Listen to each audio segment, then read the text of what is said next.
ఉందో చూద్దాం. ఇక కర్కాటక రాశి వారి యొక్క ఫలితాలు. అయితే ఈ వారం మీ గోచార గ్రహగతులు చూసుకున్నట్లయితే కనుక కొంచెం అనుకూలమైన ఫలితాలే కనపడుతున్నాయి కాబట్టి చాలా కాలాన్ని సద్వినియోగపరచుకోవడం చాలా మంచి ముఖ్య సూచన.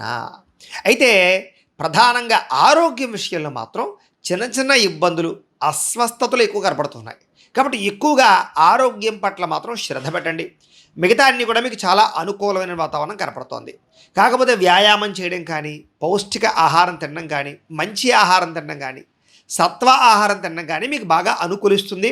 దానివల్ల మీకు పని చేసేటప్పుడు లేదా మీరు బాగా ఆలోచించేటప్పుడు చక్కని ఆలోచనలు మీకు వస్తాయి. ఇంకా వృత్తిపరంగా, ఉద్యోగపరంగా, వ్యవహారపరంగా ఒడిదుడుకులు చాలా ఎక్కువగా కనపడుతున్నాయి.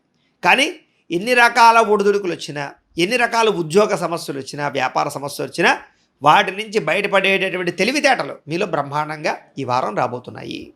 అయితే కొంచెం నమ్మక ద్రోహాల ప్రభావం బాగా కనపడుతోంది. కాబట్టి ఎవరిని పడితే వాళ్ళని నమ్మకండి. డబ్బుల విషయంలో, అప్పుల విషయంలో, చేబదుల విషయంలో, సంతకాల విషయంలో చాలా జాగ్రత్తగా ఉండాలి.